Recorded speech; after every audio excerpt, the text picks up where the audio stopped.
नमस्कार. स्वामी प्रसाद किचनमध्ये आपलं मनःपूर्वक स्वागत आहे. तर सध्या शाळा सुरू झालेल्या आहेत, तर प्रत्येक आईला पडणारा प्रश्न म्हणजे आपल्या मुलांना डब्याला काय द्यायचं? तर आज आपण झटपट बनणारा पराठा किंवा बटाटा चपाती कशी बनवायची ते आपण या रेसिपीमध्ये बघणार आहोत.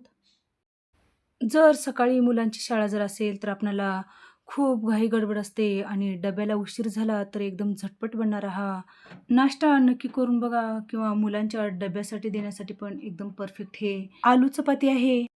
असा जर तुम्ही नाश्ता केला तर पोटभरीचा आहे आणि बनवायला पण एकदम झटपट आणि एकदम साध्या आणि सोप्या पद्धतीमध्ये हा पराठा किंवा आलू चपाती केलेली आहे. तर अशा पद्धतीने तुम्ही नक्की करून बघा आणि रेसिपी आवडली तर एक लाईक करा आणि चॅनलवर नवीन असाल तर सबस्क्राईब करा आणि बाजूची बेल घंटा नक्की क्लिक करा. चला तर मग वेळ न घालता आपण रेसिपीला सुरुवात करूया. तर सगळ्यात पहिल्यांदा आपल्याला आलू चपाती किंवा पराठा बनवण्यासाठी इथे एक 4 बटाटे घेतलेले आहेत. वजनी प्रमाणात म्हणाल तर एक पाव किलोच्या प्रमाणामध्ये हे बटाटे घेतलेले आहेत. तर या बटाट्याला छान स्वच्छ पाण्यानं धुवून घेतलेलं आहे आणि छान कुकरला शिजवून त्याची सालं काढून घेतलेली आहेत. जर तुमच्याकडे सकाळच्या घाई-गडबडीमध्ये जर टाईम नसेल, तर तुम्ही या ठिकाणी कच्चे बटाटे घेऊन त्याची साल काढून बारीक खिसणीने खिसून घेतलात, त्याचे पण पराठे किंवा आलू चपाती चवीला छान लागते.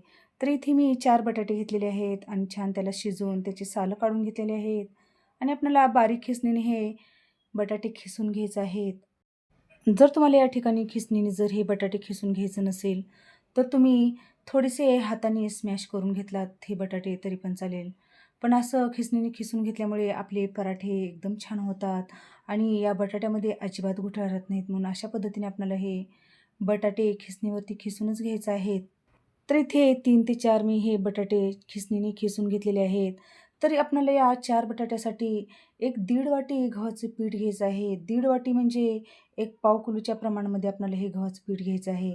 तर इथे आपण पाव किलो बटाटे घेतले होतं, त्यासाठी आपल्याला एक पाव किलोच आपल्याला या ठिकाणी गव्हाचं पीठ घ्यायचं आहे. जर तुमच्याकडे मेजरिंग कप असेल, तर त्या ठिकाणी तुम्ही मेजरिंग कपने पण 1.5 वाटीचं गव्हाचं पीठ घ्यायचं आहे. तर आपल्याला या पिठामध्ये काही सुके मसाले घालून घ्यायचे आहेत. त्यासाठी या पिठामध्ये एक पाव चमचा हळद पावडर घालून घेतलेला आहे. त्याचसोबत इथे 1 चमचा लाल मिरची पावडर घालून घेतलेली आहे. जर तुमच्याकडे चिली फ्लेक्स असेल, तर तुम्ही या ठिकाणी 1 चमचा चिली फ्लेक्स घालून घेऊ शकता. एक पाव चमचा इथे ओवा घालून घेतलेला आहे. अन्न पचायला मदत होते म्हणून आपल्याला यामध्ये ओवा जरूर घालायचा आहे. एक 2 चमचे इथे पांढरे तीळ घातलेले आहेत. तर मुलांना असं आपण पांढरे तीळ खायला जर दिला, ते अजिबात खात नाहीत. म्हणून आपल्याला असं पदार्थामध्ये आपल्याला हे पांढरे तीळ घालायचे आहेत. म्हणजे आपसूक आपल्या मुलांच्या पोटामध्ये हे तीळ जातात आणि खूप जास्त हेल्दी आणि पौष्टिक हे आपले पराठे किंवा आलू चपाती बनवून तयार होते. त्याचसोबत इथे 1 चमचा लसणाची पेस्ट घालून घेतलेली आहे आणि 2 ते 3 चमचे इथे बारीक चिरून घेतलेली कोथिंबीर घातलेली आहे. कोथिंबीरसोबत तुम्ही या ठिकाणी पालक किंवा मेथी बारीक चिरून घातलात तरी पण चालेल. नंतर यामध्ये चवीनुसार मीठ घालून घेतलेलं आहे. आता हे सगळे जिन्नस आपल्याला या बटाट्यामध्ये छान कुस्करून घ्यायचे आहेत किंवा मिक्स करून घ्यायचे आहेत. तर सुरुवातीला आपल्याला अजिबात पाण्याचा वापर न करता आपल्याला फक्त या बटाट्यामध्येच आपल्याला हे सगळे जिन्नस छान कुस्करून किंवा मिक्स करून घ्यायचे आहेत. कारण या ठिकाणी आपण बटाटा शिजवून घेतलेला आहे. त्या बटाट्यामध्ये बऱ्याचपैकी ओलसरपणा असतं म्हणून आपल्याला या बटाट्यामध्येच आपल्याला हे अशा पद्धतीने हे पीठ मळून घ्यायचं आहे. जर तुम्ही या ठिकाणी कच्चा बटाटा खिसून घेतला, तर अशाच पद्धतीने त्याला पण पाणी न घालताच पहिल्यांदा पीठ मळून घ्यायचं आहे. तर या ठिकाणी मी 2 चमचे साधं पाणी घालून घेतलेलं आहे. जर तुम्ही या ठिकाणी कच्चा जर बटाटा घेत असाल खिसून, तर त्याला थोडंसं पाणी जास्त लागतं. तर इथे मी 2 चमचे पाणी घालून घेतलेलं आहे आणि चपातीला आपल्याला जसं पीठ मळतो त्याच पद्धतीचं आपण इथे हे पीठ मळून घेतलेलं आहे. तर आपल्याला हे पीठ मळण्यासाठी फक्त 2 चमचेच पाणी लागलेलं आहे. जर तुम्ही कच्च्या बटाट्यामध्ये हे पीठ मळत असाल, तर एक अर्धी वाटी तुम्हाला या ठिकाणी पाणी लागतं. तर इथे बघू शकता आपण अशा पद्धतीने हे पीठ छान मळून घेतलेलं आहे. तर सगळ्यात शेवटी आपल्याला या पिठाला 1 चमचा तेल लावून घ्यायचं आहे. जर तुम्हाला या ठिकाणी तूप लावून घ्यायचं असेल, तूप पण या ठिकाणी तुम्ही लावून घेऊ शकता. हे तेल लावून आपल्याला छान एक 2 मिनिटभरासाठीच आपल्याला हे पीठ छान मळून घ्यायचं आहे. तर आता तुमच्याकडे जर वेळ असेल, तर तुम्ही या ठिकाणी या कणकेला किंवा या पिठाला एक 5-10 मिनिटासाठी तुम्ही असंच हे भिजण्यासाठी बाजूला काढून ठेवू शकता. तर बऱ्याचदा काय होतं सकाळच्या घाई-गडबडीमध्ये आपल्याला हे पीठ भाजण्यासाठी आपल्याला वेळ नसतो, त्यावेळेस आपण हे लगेचच माझ्यासारखं तुम्ही हे लगेचच पराठे किंवा हे आलू चपाती करायला घेतलात तरी पण चालेल. तर इथे बघू शकता आपण लगेचच ह्या पिठाचे आपण हे आलू पराठे करून घेणार आहोत किंवा आलू चपाती करून घेणार आहोत. तर लगेचच आपण या पिठाचे गोळे करून घेणार आहोत. तर गोळे करत असताना तुम्हाला पराठे किंवा आलू चपाती ज्या आकारामध्ये लहान मोठे करायचे असतील, त्या आकारामध्ये तुम्ही या ठिकाणी या पिठाचे गोळे करून घेऊ शकता. तर मुलांच्या डब्यासाठी तुम्ही अशा पद्धतीने एकदम पटकन हे आलू चपाती किंवा आलू पराठे करून घेऊ शकता. तर बघू शकता आपण अशा पद्धतीने हे सुरीने आपण हे पिठाचे गोळे करून घेतलेले आहेत. तर तुम्ही तुमच्या आवडीनुसार लहान मोठ्या आकारामध्ये तुम्ही हे गोळे करून घेऊ शकता.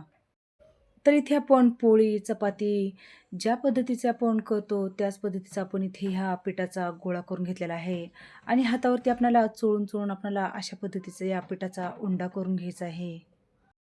तर बघू शकता आपण चोळून-चोळून अशा पद्धतीने या पिठाचा छान गोळा किंवा उंडा करून घेतलेला आहे. तर लगेच आपल्याला या उंड्याला छान लाटून घ्यायचं आहे. त्यासाठी या पिठावरती आपल्याला थोडंसं गव्हाचं कोरडं पीठ भुरभुरायचं आहे आणि चपाती, पोळी लाटतो त्याच पद्धतीने आपल्याला हे उंडा लाटून घ्यायचा आहे. फक्त हे उंडा लाटत असताना थोडंसं आपल्याला जाड लाटायचं आहे. म्हणजे थोडंसं जाड लाटल्यामुळे आपला हा पराठा किंवा आलू चपाती जास्त वेळ मऊ राहते आणि ही आलू चपाती लाटत असताना आपल्याला फार जास्त जोर लावायचं नाही. कारण आपण या ठिकाणी उकडून घेतलेल्या यामध्ये बटाटा घातल्यामुळे आपल्याला थोडंसं हलक्या हातानेच आपल्याला हे आलू चपाती किंवा आलू पराठा लाटून घ्यायचा आहे. तर बघू शकता आपण या ठिकाणी हा बटाटा उकडून घातल्यामुळे आपली हे आलू पराठा किंवा आलू चपाती अजिबात कुठं फाटलेली नाही किंवा चिरलेली नाही. तर अशा पद्धतीने आपण चपातीपेक्षा थोडंसं आपल्याला हे आलू पराठा जाड ठेवायचा आहे.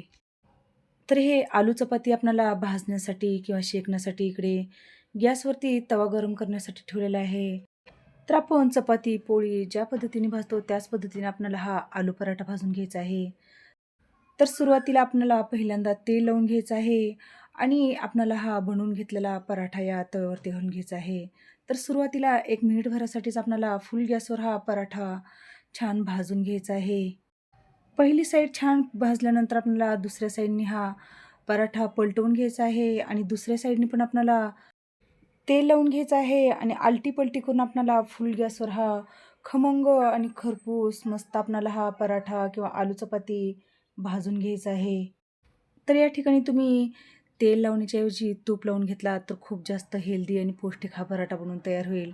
तर बघू शकता आपण दोन्ही साईडनी आलटी-पलटी करून छान खरपूस, खमंग हे आलू चपाती छान भाजून घेतलेली आहे. तर ही आलू चपाती आपण प्लेटमध्ये काढून घेऊया. तर बघू शकता या आलू चपातीला किंवा आलू पराठ्याला कलर किती सुंदर आलेला आहे. तर अशाच पद्धतीने तुम्हाला मी आणखीन एक पराठा लाटून दाखवत आहे. तर इथे सेम पद्धतीने एक पिठाचा गोळा घेतलेला आहे आणि पोलपाटवरती ठेवून त्यावरती कोरडं पीठ भुरभुरलेलं आहे आणि आपल्याला अशा पद्धतीने हलक्या हाताने आपल्याला हा आलू पराठा किंवा आलू चपाती लाटून घ्यायचा आहे. तर या ठिकाणी तुम्ही या बटाट्याबरोबर तुम्ही कस्तुरी मेथी किंवा बारीक चिरून घेतलेली पालक जर घालून घेतला, तर हा आणखी जास्त पौष्टिक आणि हेल्दी हा पराठा बनून तयार होतो. तर या पराठ्यामध्ये जे तुम्हाला फ्लेवर घालायचं असेल, त्या फ्लेवरचा हा पराठा बनून तयार होतो. तर इथे आपण अशा पद्धतीने हा पराठा लाटून घेतलेला आहे आणि तवा गरम आहे, तर त्या तव्यावरती आपण हे पराठा घालून घेतलेला आहे.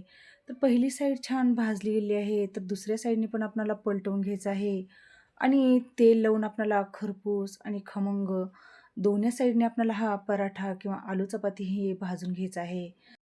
तर अशाच पद्धतीने आपल्याला सेम पिठाचे सगळेच आपल्याला पराठे बनवून घ्यायचे आहेत. तर तुम्हाला या ठिकाणी हे अशा पद्धतीने जर तुम्ही हे आलू चपाती बनवून घ्यायचं नसेल, तर तुम्हाला या ठिकाणी छोटे-छोटे गोळे घेऊन त्याच्या पुऱ्या करून तुम्ही तेलामध्ये या पिठाच्या पुऱ्या पण तयार करून घेऊ शकता. तर या पिठाच्या तुम्ही जर पुऱ्या करून घेतलात, तर 2 दिवस हे पुऱ्या आरामात टिकतात. तर बघू शकता आपला हा पराठा दिसायला किती सुंदर दिसत आहे आणि अगदी चविष्ट आणि एकदम खरपूस आपला हा पराठा तयार झालेला आहे. तर इथे आपण सर्वच पिठाचे हे आलू चपात्या बनवून घेतलेले आहेत. तर हे आलू पराठा जेवढा दिसायला छान आहे, तेवढा खायला एकदम खमंग आहे. तर एकदम मऊ, लुसलुशीत सकाळच्या नाश्त्यासाठी किंवा मुलांच्या डब्यासाठी अशा पद्धतीने तुम्ही आलू चपाती करून द्या. चवीला एकदम भारी लागते. जर तुमच्याकडे सकाळी घाई-गडबड असेल किंवा सकाळच्या वेळेमध्ये तुम्हाला हा पराठा करायला वेळ लागत असेल, तर तुम्ही संध्याकाळच्या टायमाला हा बटाटा शिजवून फ्रीजमध्ये ठेवून तुम्ही सकाळी अशा पद्धतीने आलू चपाती करून देऊ शकता. तर इथे आपली एकदम झटपट आणि एकदम पटकन होणारी ही आलू चपाती बनवून तयार झालेली आहे. तर तुम्हाला आजची आलू चपातीची रेसिपी कशी वाटली? नक्की एक कमेंट करा आणि अशाच नवनवीन रेसिपी पाहण्यासाठी तुम्ही माझ्या चॅनलवरती जर नवीन असाल, तर स्वामी प्रसाद किचन या चॅनलला तुम्ही एक लाईक, शेअर आणि सबस्क्राईब करा आणि बाजूची बेल घंटा नक्की क्लिक करा. चला तर मग भेटू अशाच नवीन रेसिपीसोबत. धन्यवाद.